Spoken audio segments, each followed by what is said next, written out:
My name is Justin Varlick. I'm the founder of HackPack, which is a specialized social media platform for the media industry as well as a marketplace. We help basically improve the way that freelancing works. And with that, we are working with IJNet, that's International Journalism Network, to be able to bring you a series of 4 different webinars. Since we're all stuck in the wonderful COVID world, it brings us the opportunity to go beyond borders and share information with the rest of you. And they'll be focusing on 3 main topics: that's safety, professionalism, as well as entrepreneurship. And this first session focuses largely around professionalism and entrepreneurship, looking at how can you make a decision on whether or not to be doing journalism, doing corporate gigs, mixing between the two, how to do them well, and more. And with each specific webinar, we'll bring in 2 speakers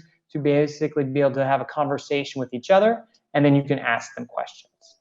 So as I mentioned, IJNet's Taylor McClahey is with us. Taylor, do you want to introduce yourself and say a little bit about IJNet? Yeah. Hey everyone. So I'm Taylor. I am the editor of IJNet. IJNet is an online publication. We are part of the International Center for Journalists, and we publish tips, tools, opportunities, and resources for journalists. So these can be all kinds of different stories that are useful for working journalists, as well as we have a whole page of opportunities for journalists looking for fellowships and awards or internships, anything like that.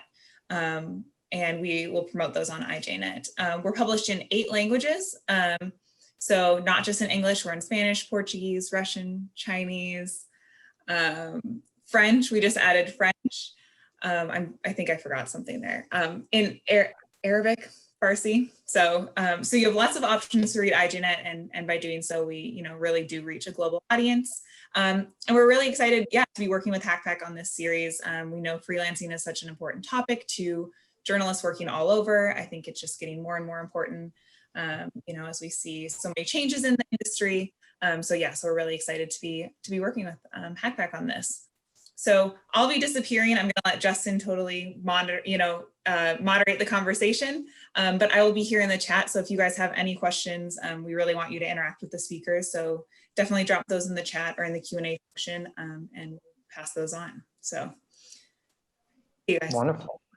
So as Taylor said, what we're going to do is have questions at the end, but feel free to write the questions in the chat as they come up in your head, or if there's something that intrigues you, write it there. This way we're able to go ahead and come back to them and ask questions. As I mentioned, this will be recorded and we'll share it afterwards, as well as promote it for a larger audience to be able to see and learn from it.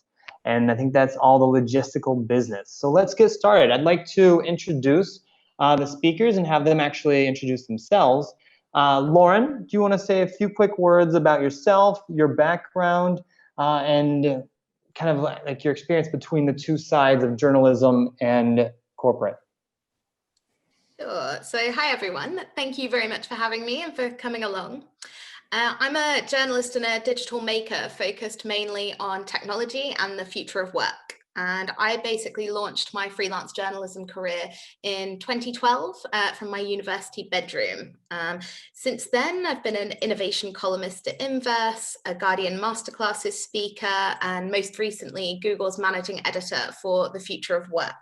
So I sort of started off in freelance journalism, just focused on like straight journalism, and then took a bit of a detour into the more corporate world a bit later on in my career. Wonderful, thank you. And for you all to understand, Lauren is more of a writer, and the next person, Marc, he's more in video. So Marc, can you describe a bit of yourself, and similarly, kind of your transition, how you started in journalism and position in corporate as well?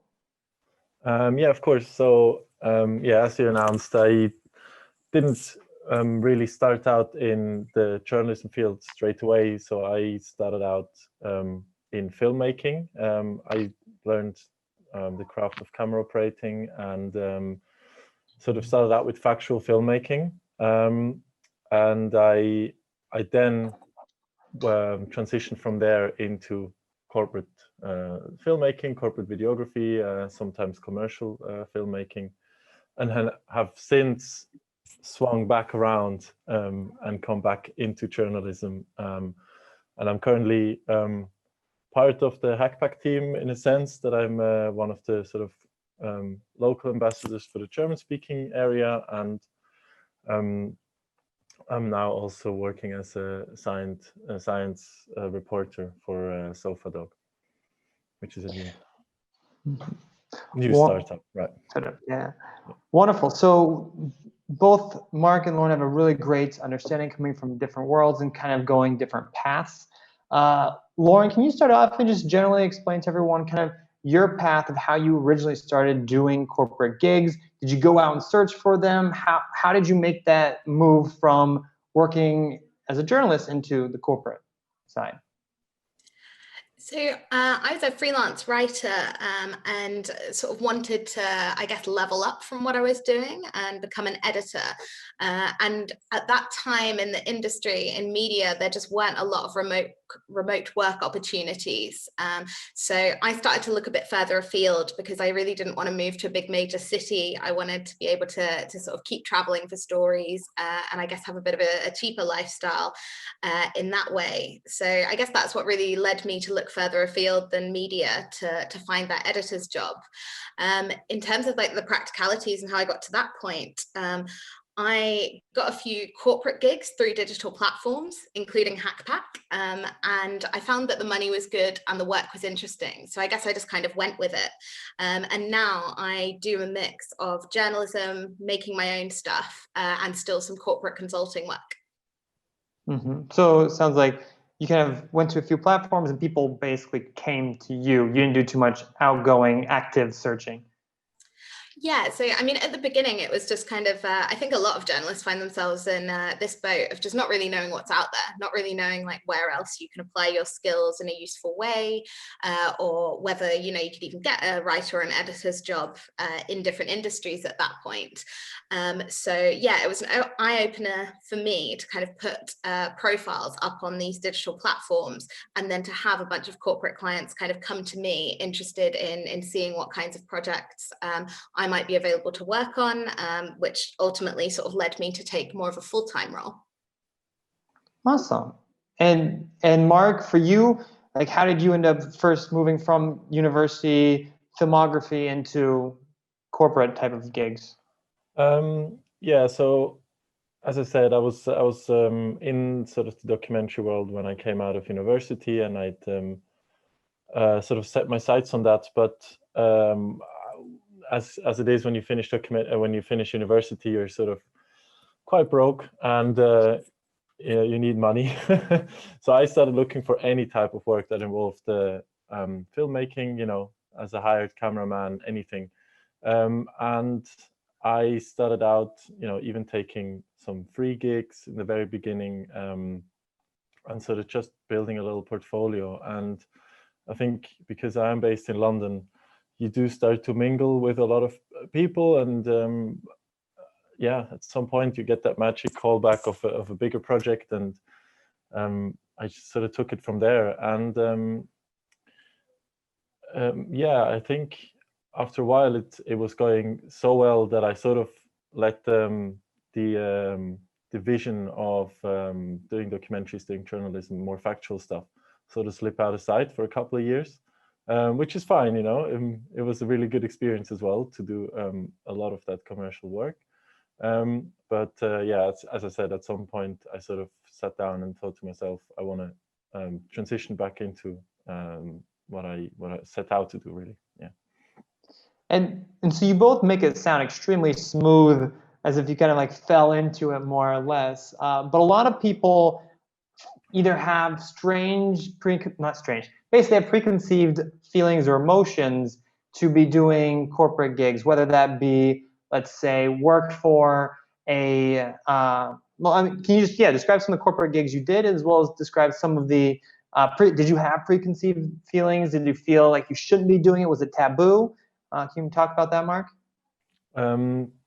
Yeah, for me, there was sort of, yeah, I was definitely sort of had a preconception, and I put that on myself as well in the beginning, that yeah, I wasn't sure if I did want to do that, but as time went on, I did see there's a couple of benefits to doing commercial and corporate work as well, and I think now when I look at it, I saw myself more as a sort of a craftsman, as somebody that did something well, and you know, like sort of a gun for hire.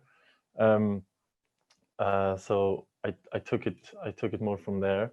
Whereas in journalism, I try to, you know, really stand behind the stories I speak about with, you know, with all my heart and passion, I guess. That's a very interesting point. Lauren, can you, I guess, if you have anything you can comment on, if you had any preconceived notions and general taboo, but then also like Marc was saying, how are you able to work between the two sides, journalism and corporate? Was that difficult? Was that easy? What kind of issues did that make you feel? Yeah, so I guess I did have some sort of preconceived feelings towards it. I think for me, the public service part of journalism was always really, really appealing. So it did feel a little bit like giving something up to kind of shift gears in that respect. But after doing a mix of both for about 5 years now, I think that media companies are still just businesses with their sort of own biases and objectives and financial constraints. So I don't necessarily see a huge difference between working for a media company and working for another kind of company. But whoever I work with really has to fit with my own moral compass, and I have to really like support the mission that is kind of being pursued. There are companies that I wouldn't work with in the same way that there are UK tabloids I would never work with. So I think sometimes that's a little bit overlooked, maybe an interesting area to think about. I think in terms of maybe, I don't know if these are preconceived notions, but they've certainly been my experience since going into the corporate world. I've really noticed that there can be a lack of critical thinking in editorial work for businesses. And then in the media, I think there can often be quite an inability to see beyond existing narratives. So they have different quirks, but I think for you as a journalist, the work doesn't really change much. It's more like the hierarchies and the professional politics attached that shifts. And so before we move to kind of the differences between the two, can you just comment real quickly some of the types of projects that you've worked on, like just clear like what exactly it was, what type of things, so it's very clear like what type of corporate jobs we're talking about? Sure. So I've done very straightforward, like pretty much indistinguishable from journalism reporting, where there's editorial independence of a publication that is ultimately a brand publication. I think one of the most succinct ways to kind of understand that is to think of it like an airline magazine, where obviously it's not a completely impartial publication. It's sort of a branded publication. So I've done a lot of that, and a lot of the time that has no discernible difference for you as a writer between journalism for a magazine or a website versus like a kind of brand blog. I've also done ghostwriting for senior executives, mainly in the finance and the technology spaces. And I do a lot of like white papers and reports and these big kind of meaty editorial projects. I should mention that a lot of the roles that I've done as well have involved project management. So I'm at a point now where I'll often be brought in as a consultant to come up with a strategy and a concept. And then it will be my job to build the freelance team and actually implement that, kind of make it happen. Really cool. Awesome. Marc, what about you? Can you give kind of like nuts and bolts, what exactly the type of corporate stuff you've done? Yeah, so quite a few of the things that I would do is sort of case studies, which are from like a technical point of view, they feel sort of like doing a documentary, but they are on behalf of a company which then will use the material to say market to other clients. So they want you to do a case study on one of their products in the wild, right? And you go and you film sort of a documentary about somebody using their product, and then that way they can then show other possible clients that this product works and what are the benefits and so on. So that's quite a common one. Otherwise, often for internal communications of companies as well, if they needed explainer videos or if they need recruitment videos, that kind of stuff, that's quite common as well. But I've also done advertisements sort of for bigger companies, which were just aimed at customers outside. Yeah. Right. And so then what have you seen as being some of the differences between journalism or special unique aspects of the corporate world and corporate gigs? Special unique actor.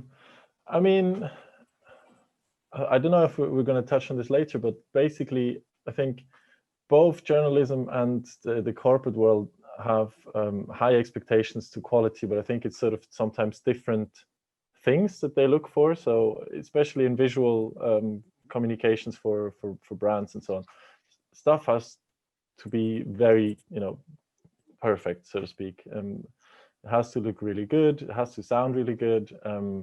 So I think this is sort of a difference to sometimes video journalism gives you a little bit of that leeway, where as long as it's a good story and the thing that we're telling is important, people sort of look over the fact that maybe it's not perfectly shot or something like that. Whereas in corporate, you wouldn't have that. That's definitely one of the differences. Interesting. And Lauren, do you have that also with the text world of like the demand for perfection being higher than in journalism? So I think that there is, I mentioned it before, but this kind of difference between journalism and corporate in the sense that there's less creativity and less critical thinking in kind of corporate projects, which basically And what do you mean by that? Yeah. So, I mean, what I basically mean by that is when you're working with, for example, 3 editors on a story at the BBC, in my view, you are working with people who are extremely astute and can contribute a lot intellectually to the project that's happening. And they probably have really good expertise to sort of take care of their piece of the puzzle. One of the big drawbacks with corporate work that can really drive you a bit mad is the various levels of approval that everything has to go through. And a lot of the stakeholders who will be inputting, who will actually be putting edits into your document, won't be editorial, will never have written, and sometimes will just have been told by their boss they have to give feedback with absolutely no brief as to what that feedback should actually try and accomplish in the document. And yeah, I'm not saying it to kind of be I don't know, mean about anything. I think this is very much like the lay of the land, the reality of the situation for that kind of work. So when I say a sort of lack of critical thinking, I have not always felt when I'm doing a corporate project that the project itself ends up being as good as it could be, because you kind of don't have that sharpness in the team that's actually producing it around editorial. At the same time, I think when you do any kind of project in media these days, with the exception of a sort of a handful of publications or media brands, you're generally doing a lot of work and you might be learning a lot, but actually the pay is very poor for the amount of work that you have to do. So I guess my conclusion here is that it swings and roundabouts. So you have amazing kind of opportunities and amazing drawbacks to both. Mm-hmm. So how do you, I guess, manage that lack of creativity within the corporate world, or like how do you justify it for yourself when you're doing a project? Or so I mean, for me, it's really about sort of finding, I guess, a balance between fulfillment, reputation, and money in everything that I do. So I started off with a focus on freelance journalism. I moved from there to focus on the more corporate work for a few years. And now I'm in a position where I'm mainly focused on making my own stuff, and I supplement that with journalism and corporate work. So for example, I have a newsletter, I publish my own stuff on my blog. I'm much more focused on like long form essays now than I once was. So it's kind of not hustling from one story to another, but instead really thinking about what I personally as an individual want to put out, and then the best way to do that. So for me, I've really like let go for the core of my work, really let go of the kind of gatekeepers. I don't feel like I need a media brand's publication to put a story out now. Interesting. And Mark, do you also have the same problem of the intense approval process in video when dealing with corporate, and how often?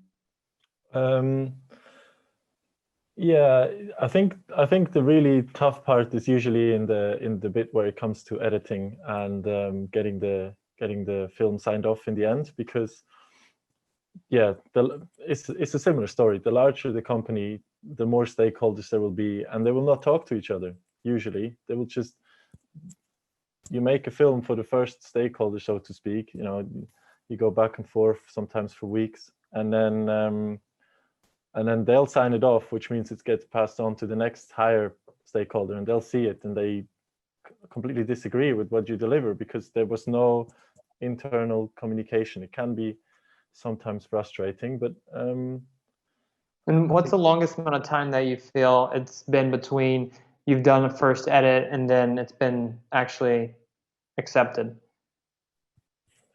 8 months or something. Wow.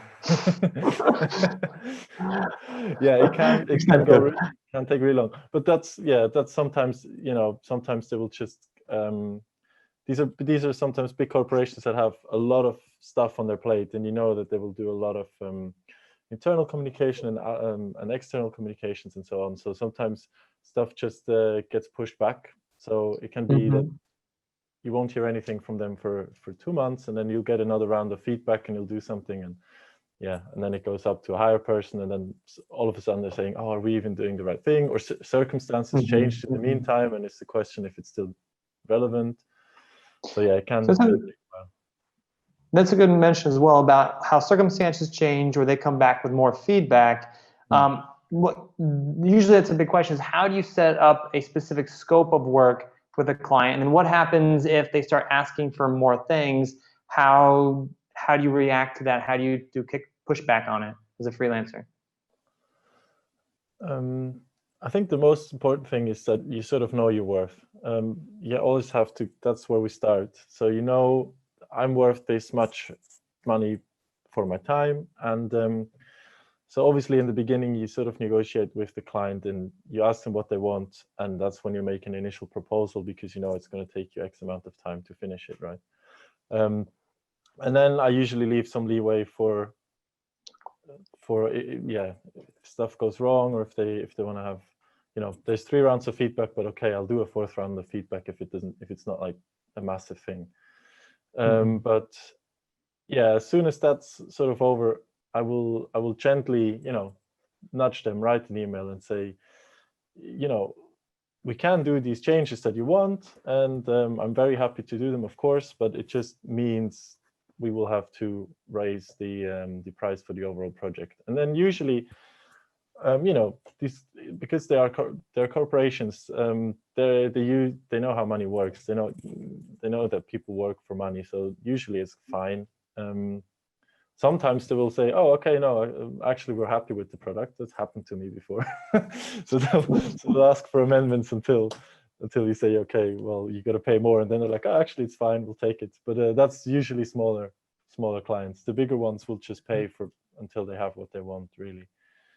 And sometimes I work through creative agencies, and then it's not really my concern, because there's another middleman in between, and I will tell them and say, listen guys, you're pushing it, and then they will have to sort it out with the client. That's usually fine. And Lauren, what about you? What's your secret sauce on being very clear on scope of work, and then when and how you decide to push back on a client? I want to say, first of all, that I really feel like work is all about building relationships. So this is a little bit like asking someone else how to make your partner happy, right? Because I think it varies so much from client to client, and it depends on your relationship with the client as to how you would handle that kind of potential scope creep that we're talking about. But I think the most important things are to set out your rates and terms up front and in writing. To detail the project scope, how many revision rounds are included, and like additional costs for anything beyond that, and get your client to sign off on that. So to indicate by email, like just sort of a reply saying that that's all fine, is generally enough. I think contracts less important for smaller projects, but absolutely essential for bigger ones. And to pick up. What do you consider a bigger one? Sorry? Like how much would you say is absolutely you need it for? It really depends on the size of the client. You know, like if I'm doing a one-off article for a very big brand, it's more about the size of the project, I suppose, than the size of the client. But it just depends on like what their whole like corporate structure is, like how they want you to kind of handle all that stuff. But yeah, I was just going to pick up on a point that Marc made earlier, which is this whole idea of, you know, you might wait 3 months to actually get feedback from a client, or think, oh, I guess they're not coming back with feedback, and then suddenly you hear from them.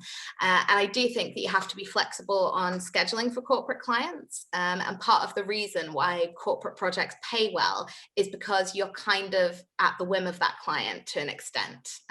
So to recap what I said at the beginning, really this is about relationships, and I think that any kind of conflict that comes up along the way, anything that needs a frank conversation, if you want to keep the client, you have to prioritize the relationship, which means there are no blanket rules. And if you don't want to keep the client, then it doesn't really matter, like you just tell them you want more money and they take it or leave it. Yeah, it's great. So I think it's a really valid point. Also in sort of like when we go back to the question of how you build corporate clients, is that people spend a lot of time at work and they'd rather work with someone that is, you know, a pleasant person to work with. So I mean, this is super basic stuff, but I find this is one of the main things I took away from, you know, say my cinematography tutor, that he was saying if you're a good, friendly, decent person, you will like stay in work usually, unless you really do terrible work. So that's, I mean, I think that's the simple truth to also corporate clients. I'm sure also for journalists, for clients in that sense. And while we're okay, go ahead, Lauren. Sorry, Dustin. I just wanted to pick up on this point because I do think it's important to address this kind of how do you get started part with corporate clients. So I just thought now's a good time to mention that for me, digital platforms were absolutely vital in helping me understand what the opportunities were there. And they actually continue to play a role in my career now, more on the making side.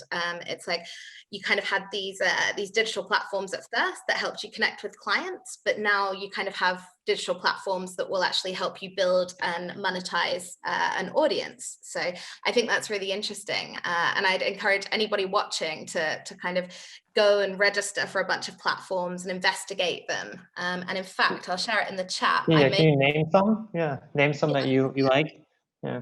I made a digital resource specifically for this event, and it has a list, which is too long to read out. But yeah, I've just shared a link in the chat. And so this is like my little robot friend. This is in fact one of these digital platforms I'm talking about.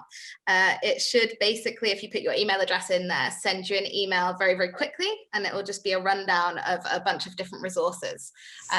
Someone can like try it out while we talk and tell me if it's not working, and then I'll have a word with That's wonderful.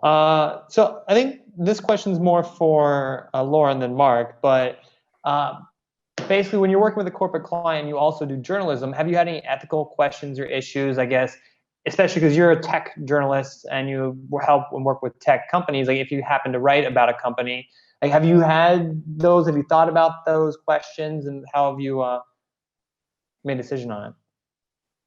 Yeah, so I mean, I've never been in the position directly where I've had to report on a company that has been a client or that I've been working for at the time, or that I've worked for in the past. But I do have a view on this, which I'd like to share, which is basically that I really think times are changing in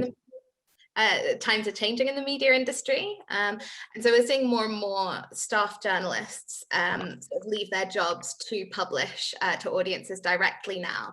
And they're really making their own rules for ethics and monetization in that kind of new space. I'm also seeing just that even in traditional media now, like a lot more disclosures in the big US titles than a few years ago, i.e. people are doing stories and they may be affiliated with the subject in some way, and therefore that is disclosed. So I think sometimes that can make for better stories. Sometimes you have access to more information or greater understanding, which means you can produce better journalism if you actually have that connection. But obviously, ethically, your responsibility as an individual is really to make sure that you're letting media editors know if there is a conflict there. I mean, it's just kind of basic journalism, I guess. But I do think that the culture is shifting now more than ever. And Mark, have you had any as well, like issues with, I guess, like either letting companies know that you cover something one way or the other, or have you, I guess, when you've worked on projects, have you been restricted in what you can see or what you can do? That may raise questions for you. Mm-hmm. Yeah, definitely. But that was during a time where I was doing strictly corporate work, so I guess there wasn't that much of a conflict of interest because I didn't feel like I mean, this sounds. I didn't see terrible things or anything. It was just I've worked for really big corporations, and they make you sign NDAs when you work for them, right? You can't disclose anything you see. NDA, yeah. And NDA is a non-disclosure agreement. Exactly. So there might have been, stuff that would be interesting to talk about, but at the time I was not working as a journalist, and I was also legally bound not to talk about these things. But yeah, I've definitely shot in environments where we were really clearly shown, sort of like had to remove all our batteries and lenses and everything from the cameras, and we're sort of guided to a certain point where we're allowed to shoot, and then we could reassemble our things outside again. So these things have happened, but I think, yeah, if I would do it nowadays, how do you react to these things? I'm saying there's no like, it was more about, I guess, market espionage, the reasons why we had to sign these NDAs, but yeah, still interesting stuff sometimes. Nice. One question also kind of following up on this train of thought from one of the participants was, what do you feel about having your byline on a corporate project? Lauren, have you even ever had that happen? I don't know many corporations that use the actual writer's byline. Yeah, so I have had that happen, and you're right, they're rare, but there are companies out there who do it, and I think it's a shame more of them don't do it. Like, I think there's a huge opportunity for companies to actually be celebrating the talent that help them make stuff. And they are absolutely missing out on an opportunity to kind of co-brand or co-promote and kind of see the quality of person that is actually going into producing their editorial. So I don't think, I'd say maybe 80% of corporate work you won't get any credit for ever, but I would really love to see that figure expand. Question though for you, because you mentioned this previously of how there's so many layers of bureaucracy and checks on a piece of work that at the end it may not necessarily be your voice or your opinion. So if let's say you have one of these articles you're working on and it goes through many different layers of excruciating pain and finally to the end result, like, would you want your byline on that? Would you be at a position to say, hey, actually don't put my name on that? What are your thoughts if that kind of situation occurred? I've encountered that situation in journalism as well as corporate, so I wouldn't say it's distinctive in any way to the world of business. I think it's a really big problem when you kind of have any kind of gatekeeper, when you're not kind of able to be in control of your own ideas or your own work like that. It is just a problem that you face, and sometimes something might not turn out in a way that you're comfortable with, so you want an editor or another kind of like contributor on a project to take someone who's actually worked on the piece, maybe to take that credit instead if they want to. But to me, it really makes no difference. If I'm unhappy to see my byline on a particular company blog or in a particular publication, to me, that really tells me that I've chosen my opportunities wrong. That I shouldn't be doing that work, because I hope to be able to work on projects that I actually care about, and projects, whether they're corporate or journalism, which actually I want to put my name on, and I feel like is still kind of my voice at the other end. But then again, this is exactly what's motivated me to take more of a step towards making my own stuff, rather than keep kind of going to the kind of gatekeeper systems that are there. Can you then talk about that a little bit of, like, you basically mentioned how there's these gatekeepers, mediators, who are exactly like either approving or they're the editors, and they're changing different pieces and they're changing the general tone of voice, and your ability to have more control over what you're producing, kind of like, is that a next shift beyond, let's say, journalism? You get those skills, you have creativity. Corporate, you get some money, you get bigger projects, maybe more interesting projects, but more less creativity and less control over the end result, maybe the same level. So what's better than those two options? What else do we have? Yeah, I mean, I think it's this third option. I think once you have the experience of journalism and corporate, you can kind of see the pros and cons of both. For me, coming out of that, like those experiences, I was like, well, I don't really want to do either of these things full time for the rest of my life. And so that's what kind of inspired me, I suppose, to start shaping my own path in a much more active way. But, you know, so much of that is about mindset and reflection yourself. And I think fundamentally as journalists, we always have to keep revisiting our own why. And actually, it's really easy to lose track of that when you're just kind of in the work every day. But I'd really encourage anybody here today to spend some time really thinking about, why do they do this work? What do they love about it? What do they hate about it? And then to start to explore, you know, how you can kind of create your own path and start to explore, I suppose it's how to use journalism and corporate work for what you want to do, and to find your own balance between fulfillment and reputation and money, rather than try and, I guess, climb up an old-fashioned hierarchy, which is particularly orderly, of like trying to make it in the business world, or trying to make it as a journalist and get to that kind of top dog position. I just kind of think all those hierarchies are beginning to break down now. So it's a really interesting time to consider what it is you want to get out of this work. Wonderful. Really great thoughts. Marc, did you ever have that moment, I guess, when you're saying like you stopped with, can you talk about your moment, or did you have a moment of where you had some self inspection or introspection, whatever, I can't even talk today, English is losing it, to, I guess, make a decision of where and how you want to go? Can you describe that moment? Yeah, I mean, that happened, I think, around maybe 4 years ago, and it wasn't sort of an experience I had that made me, you know, change my ways or anything. But I just felt like gradually I was sort of getting I don't know, maybe say bored, for a better word of it, of working exclusively for corporate clients, and I went and I got my master's degree in a more journalistic related field, and that's when I started, you know, actively pursuing again to work in reporting and in documentary, and yeah, it's going well. We're currently in talks with a really big publisher for a documentary, which I hope I don't want to announce anything because I don't want to jinx it, but maybe it'll happen. Who knows?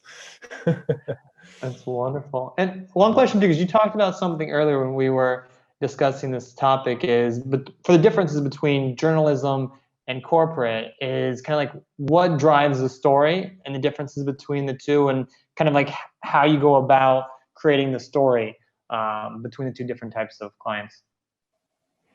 Yeah, for me, it's a question where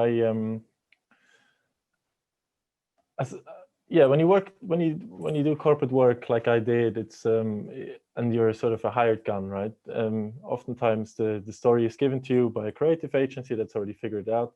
Sometimes you get quite a lot of creativity, I guess, in the especially in the case studies, where it sort of feels like a documentary, and you go see it, and you know, oftentimes the guys that hire you to do this don't really know themselves how it is on the ground, and you kind of find out there, and that's quite nice. But I feel like in journalism, well, that's just what draws me back to journalism and to documentary filmmaking, is that the stories are, you know, very real, and it's the story of what's happening in the real world that drives it.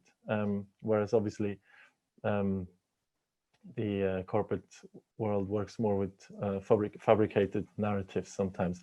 Not like, as I say, these case studies that we did weren't that really, not at all actually fabricated. We just saw how were they using products and so on, and that was quite truthful. But sometimes, yeah, when it goes more into the advertisement and commercial world, then you just basically make the stuff up, right? Which is, some people really find it very interesting, but I just find real stories, human stories, more interesting.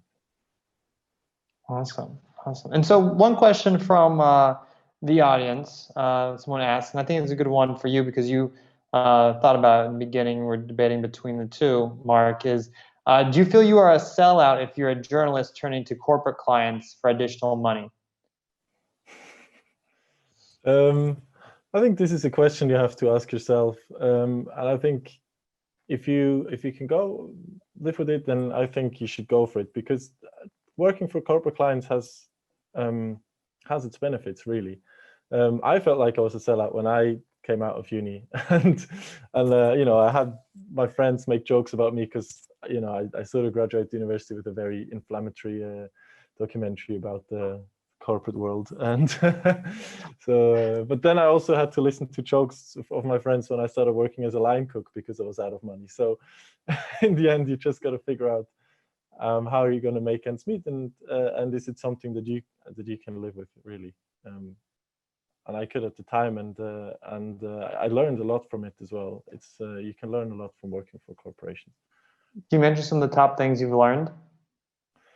Yeah, being a really nice and friendly communicator, having patience, but also, yeah, thinking creatively in these restrained, sometimes restrained environments can help quite a lot. Awesome. And Lauren, do you have any comments on that? I feel like you have a strong opinion one way or the other on it, of feeling like a sellout for doing corporate clients for additional money. I feel like that whoever's paying for me is paying for me, and that's about me as an individual. It's not really about which industry bucket the work happens to fit into. I think it's really reductive to think about things in terms of being a sellout. I think like maybe avoiding being a sellout your whole life is how you'll get to age 70 having never made more than a very small amount of money from everything. And actually, if you want to be a creative of any kind these days, you have to be quite a capable entrepreneur as well. So I think it's really important to be frank and realistic with yourself about that. Like, are you someone who's going to be a starving artist for their whole life, or are you someone who's going to find a balance that makes you feel fulfilled and perhaps meets like the obligations that you have in your life, you know, family, healthcare, whatever. Yeah, I think it's I don't think it's very useful to use the sellout label. I don't feel like that. And yeah, nobody really that I know, like, I mean, also this is another aspect of it maybe that should be addressed, is that like most of the journalists that you follow, most of the journalists who you admire, if they're freelance, probably are doing corporate work, even if they don't talk about it. So I think that's another aspect. There's a whole kind of oh, how do you know, I must not be good enough if I'm a freelancer, unable to make journalism on its own work. Actually, no, it's a really tough time for the media industry globally right now. We've had the biggest news event in more than a generation. And actually, like, publications are still really struggling to make ends meet, to actually kind of leverage that in a business sense. So then here's a really good question, kind of following up from the audience is, so then what kind of general strategies do you have on how to present yourself online to be more entrepreneurial, to be able to either match both sides of the world? Do you create separate accounts or portfolios between the two different types of clients, or do you just have one? Do you have any general online strategies, I guess? Yeah, so I don't separate out what I do. As I said before, like if you're paying me, you're getting me. I'm not going to present a different side of myself just because you happen to be a business or you happen to be a media company. So yeah, my personal approach is not to separate. I think I've wasted a lot of time over the sort of I guess 8 years now that I've been doing journalism. I've wasted a lot of time worrying about that stuff. I've wasted a lot of time swapping back and forth and buying new domains and doing this and doing that, and would this be more optimal? And you know, like realistically, unless you're getting an awful lot of traffic to several sites, this is just not something to worry about. I think presenting yourself in the best way possible, emphasizing your skills and like the topics that you focus on, can be a way to present yourself in a really authentic and compelling way that can appeal to both corporate clients and kind of commissioning editors or media clients as well. So I guess my like headline point here is just like, be yourself. Like, I think that there's an awful lot of worrying about the rules, worrying about what everybody else is doing across the creative industries. And I think the most important thing that we can all do is actually try and follow our instincts and be authentic to ourselves in the way that we kind of make a living.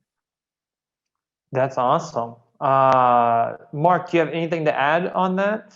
Or has Lauren kind of demolished it all?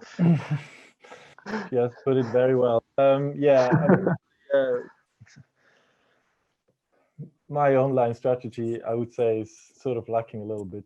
I wish, and this is something I'd put forward to people out there, is to put yourself out there earlier. I mean, I just didn't do it for a very long time because I, for one, was sort of, I sort of had privacy issues. I just didn't want that much to be out there about me that you could find, right? But then at the same time, I was also, in the beginning at least, sort of hesitant to, you know, is my work good enough and so on. So I think if you do work, put it out there and let people find it. And, you know, the worst that can happen is that somebody tells you it's shit, and then you'll improve from that. But the best that can happen is that they see how good you are, and they'll contact you for more work, which happens, you know. So yeah, just put it out there. And have you found any platforms for documentary filmmakers to look for work? Documentary filmmakers, not so much, no. I mean, usually with documentaries, right? Documentaries is a completely oversaturated field. A lot of people have great ideas for documentaries and great access for ideas. So it's about putting that story and that access into a one-page pitch and finding the people to send it to, really. There's no people posting on a website that they're looking for a documentary to be made, usually, unless it's a corporate case study, then that will happen. One website that I used to work with quite a lot is called 90 Seconds, but that was really, it's not corporate journalism, that's just straight up corporate work, and you'll just but I worked quite a lot for them, quite a lot of big clients as well. The case studies didn't come through that, they came through local agencies that I learned by working with X-Producer, and they recommended me to someone else. So it's that, again, where you sort of start building with your local network, I think. Yeah. So can you go a little bit more into that process of getting started in corporate work? Like you mentioned yourself, you threw yourself out there and did a few projects for free. Like how did you go about getting started into it? Like, you're just out of college. How do you get into that? Yeah, that's a long time ago. I wonder. I think back then I had like signed up to some email newsletter thingies where people would post. So that was sort of even before a lot of these platforms sprung up, I guess. So, but yeah, stuff would come in and it'd be like, oh, we're looking for someone to help out. We can pay, you know, expenses, travel expenses, stuff like that. And if I thought it was somewhat promising, I would take it. And then I ended up working there on one shoot with a producer that then later on was hired by a creative agency, and she remembered that I did good work, and she got me in, and she gave me one of their biggest clients straight away. So basically, just, you know, and I think, yeah, so you struggle up to this point, and then that's the point where you just have to, there's sort of a bit of a make and break moment. You have to just do good work. You know, you can sort of blag your way around for a while, but at some point you just have to deliver good work. And I think in that point they did, and they really liked what they got. And so they sort of went out of the way to specifically ask for me for the next couple of years if they had something going up. So then you take it from there and you build your portfolio. And obviously, once you do have sort of a big client in your portfolio, then other big clients are saying, oh, this guy's working for these big people, so he's probably good enough for us. And yeah, that's kind of that domino effect. Yeah, that's sort of how it worked for me. Yeah. But I make it sound very easy, but I was doing shifts as a line cook for a year almost, and you know, doing free work on the side in the film world, and picking up small gigs and stuff like that. So the first really paid jobs came in maybe 6 months after I graduated, but they were far and few in between, and then it sort of goes from there. So I think it was a year between graduation and me actually being able to live off just doing video work. Lauren, yourself, do you have any other additional comments or insight on kind of like getting the first clients? I mean, a lot of, like Marc said, kind of reinforces what you're saying. It's about building those relationships and having those relationships. But anything else you want to add to getting off the ground? Yeah, so I think I mentioned before, but for me, digital platforms were super, super important, specifically for video, because I think that was the question that was asked at the beginning. I can recommend Story Hunter. I've actually done some video work through Story Hunter on my smartphone because I'm not a camera person. But yeah, they have like a kind of, I suppose it's not documentaries, but it is like video journalism stuff. If people are looking for those kinds of opportunities, there's some brand stuff on there now as well, I think. But the other just fact that might be useful to somebody out there is that Contently, which is a New York-based media startup that's basically like a software platform for sort of editorial and content marketing type work. They commission quite a lot of video for a lot of big global companies. But the thing to kind of note there is that they really look for a full production team. So you really need to be able to like produce a like full quote in order to be considered for that work. And I have to say that a lot of this sometimes can come down to nepotism. Like you have a lot of busy people in the corporate and the media world. And if they know that someone can do a good job for them, I guess exactly as Marc was just saying, then they're going to use that person again and again. They're always going to call the person that they know. But rather than look at that as like a, how am I ever going to get my foot in the door kind of situation, I think there's a question there about like creating your own serendipity. So really trying to think, who are the ideal contacts for me to make? How can I help them? What do I kind of want to get out of it? You know, there's really no point whatsoever like making best friends with an editor who has no commissioning budget if you're like making friends with that editor just for a business purpose. So I think it's really good to kind of get to know your market and your network, as it were, as well as kind of straightforward like work platforms that I used. From 2015 to 2018, I ran the UK's biggest Facebook group for freelance journalists. We had more than 5,000 members, I think, at our peak. But that gave me a really, really good overview and a lot of contacts just by being the community builder in this situation. I think that can open quite a lot of doors. I think that gives you a bit of like brand recognition. Sorry to put it in quite such a corporate way there. But people get to know your name. They remember you. When your pitch lands in their inbox, they know you from a group.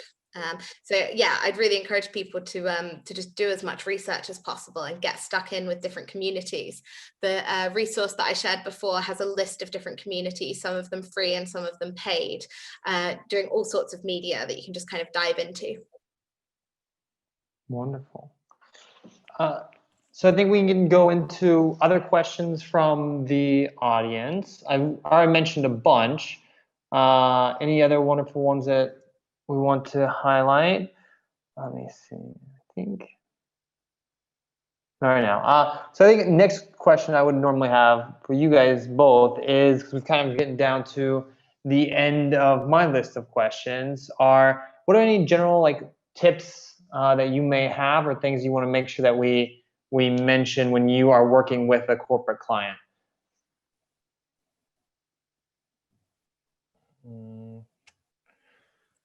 Should I start? Sure, Mark. Yeah. Be friendly, right?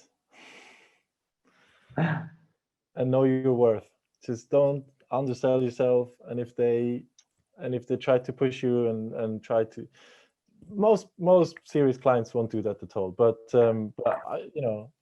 I have had times where I worked for smaller companies, and you sort of agree something, and then the next time they come, they'll try to get the same thing, but they'll try to get it even more reduced. And at this point, I tell you, I mean, if you really like the people, fine, do it. But otherwise, just tell them to look for someone else.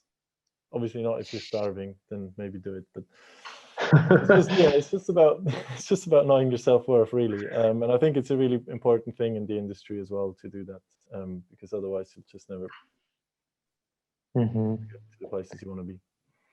And Lauren, on self-worth, I think it's also important to kind of like talk or mention the conception between value versus cost, and changing the price you give people based upon the value you're producing versus the cost it takes to do it. Can you talk about that a little bit? I'm not sure how formally I can talk about that, but I can tell you that the less I want to do a project, the more I will charge to do it. And I actually think this is a really important tool in the freelancers kit, because this is like sort of after 8 years experience I say this, but I do think we all have a price. We'll all work on projects that aren't ideal for a particular price. So I think it's really important to keep really in touch with what it is that you want, what it is that you don't want, what you are willing to do, what you aren't willing to do, and just to really like get it in your brain that like there are plenty more clients out there. So if something's going to shit, if you're not happy about it, then really just make your decision, like cut your losses, like get that client project kind of out of the door. But I think there's a huge problem with people feeling like work and opportunities are scarce. And actually, if you sort of dig around a little bit and you actually see what people are doing, the media industry, and particularly people going from media into more corporate work, is an incredibly vibrant community with a lot of people willing to support you and put you in touch with people. You know, when I first got involved with journalism, and then when I first got involved with corporate, there really was very little out there to help you. But now there are so many newsletters. You know, just before we started, I was reading through an email newsletter that I'm a part of that I pay about $4 a month for, and it had a list of more than 50 opportunities in it. And like there's just so much that you can access, that I would really encourage everybody to take a no bullshit approach, I guess is what I'm saying. And if a client or a project isn't working for you, like don't hesitate, like get rid of it and find the right clients for you, because otherwise you're going to kind of spend maybe 5 years building a career that you don't even want at the end of it. And I really think we're all at risk of doing that with kind of different priorities that we have in our lives and we have in mind. So it's super important to just kind of like keep in touch with yourself, I guess. Brilliant. Wonderful. And I guess is for you as well, Lauren, because Mark's already mentioned this, is what are the top things you've learned or benefited from by doing corporate work? I mean, for me, like so I've had a few roles with Google over the years, but I was really, really lucky early in my career to join my first distributed team. So way before COVID, way before remote work was cool. In about 2013, 14, I was working on a project which was fully distributed all across the world. And before that, I didn't really understand that was possible. You know, I guess I'd had quite a kind of sheltered, blinkered view, only seeing how the kind of media industry structures worked. So I found it really, really interesting, I suppose, to get my own taste of living the future of work before even kind of becoming a specialist in actually covering that beat. So that's definitely something that I'd point to. I also think there's so much more freedom in the structure of like a technology company. You know, it's your job to get things done as opposed to follow processes. I think in that way, there's a lot more agility, and it's taught me a lot about how you get things done, what to kind of prioritize if you're launching your own project. And I guess just how to take a more software approach to everything else, really. But I found that really, really beneficial, particularly now that I'm making more of my own stuff online. Awesome, wonderful. Are there any other questions from the audience or anything else we want to ask? I already asked about 4 or 5 things, but didn't know if you had anything else that you want to add in. Let me see. One question. I guess we can ask this one. What are some skills that corporate and editorial clients both look for? So similarities.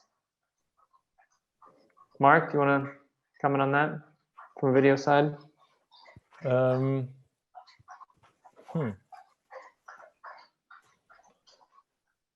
That's a good question. I don't know. I mean, there's quite obvious things like, you know, show up on time if you do. But I'm coming from the shooting perspective, right? When you do a video project, it's that professionalism that is really important on both sides, really. But I guess that's sort of a given. So I'm trying to think where maybe Lauren can go first, and I'll think a bit more. What about similarities, Lauren? Yeah, sorry. Yeah, so would you mind repeating the question, Justin? The question was basically what skills are needed for both corporate and editorial. Like that corporate and editorial clients are looking for. What type of skills are they looking for? So what should you be building up if you want to be getting these type of clients? What specific skills do you need to have other than write well? I mean, I see no discernible difference really between the skills that are required for media work versus business work, but I do think it's really important to sort of develop a specialism or a niche. I think that's helped me a lot in getting like meaningful and high value work in the kind of corporate world.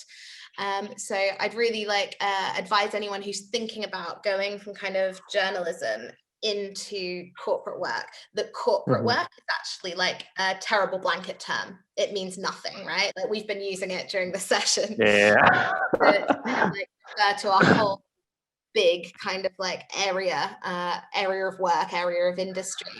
But actually corporate work varies a lot. And I think it's one of the ways that you can have good control over your work in those kind of environments, or the kind of opportunities that are coming your way, is really by having that specialism and knowing what you want to focus on. To be frank about like where the opportunities are, if you're mainly like money oriented, it's really about finance. It's really about enterprise tech. Ed tech and healthcare are absolutely, or health tech are absolutely huge right now. So if you're thinking about like maybe developing a niche in order to sort of get the best opportunities you can, I would suggest looking to those towards those kinds of sectors where there are just so many opportunities right now. Like there's so much stuff just in my inbox, like summaries from the resource that I already shared with you guys. But there's just so many like summaries of like different types of freelancers who are needed. You can go onto LinkedIn and you can browse the kind of jobs there, looking at like technical writer and stuff to get an idea of what it looks like to, I guess, transition, whether that's in a freelance way or a full-time way. Great. So another question from the audience is, how do you basically best allocate your time so as not to overextend yourself? Basically, when you're offering different things and you have different clients coming in, how do you ensure that you're not overextending yourself, promising too much and delivering too little? Do you guys have any suggestions on that? Either Mark or maybe Mark. Throw it to Mark. I would really like to answer this question, but I mean, I'm guilty of it myself. I've definitely overextended myself. I have taken on projects that were, you know, very time consuming. and in quite a short space of time, and then another project will come along and I'd sort of take it as well. But charge more, do less, maybe. yeah, I think it goes to the point of what Lauren was saying. If one project is sort of dear to your heart, you want to prioritize that, and the other one will just charge a higher rate. So if they say no, you don't feel bad, but if they say yes, then at least you're getting, you know, a good amount of money, and it's worth doing overtime, and it's worth spending nights. It's problematic when you do everything for you know, even if something is maybe not like that much, and you have to schedule all these things, so in the end you end up doing, you know, 13-14-hour days, which, you know, certainly has happened before. And it's not very pleasant and not very good for your mental health in the long term. I think too, this kind of points to the thing that you've both been talking about, is that it's just more or less key for you to take time, think and evaluate for yourself, like what is most important right now. Do you need, and both when you're estimating a project, sit down, take the time and really evaluate how difficult is this project really going to be. Ensure that you understand exactly the full scope of it. So this way you can make a good decision, like Marc's saying, either throw a high price tag on it because it's not going to be that interesting, or maybe it's something that you'd love to do and you'd work your weekends on it, and it actually give you energy instead of taking energy from you, more or less. So, well, we're running late on time, so I don't want to run too long overall.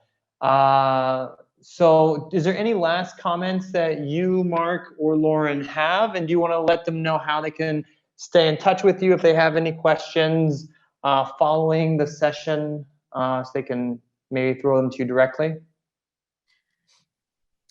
Sure. So I think I've probably covered all of my sort of points that I wanted to cover in the scope of today's session. But if anyone has follow-up questions, my favorite social media is Twitter, and I am Lauren Razavi on Twitter. And I also have a newsletter about the future of work, creativity, and global living, which I've posted in the chat just now.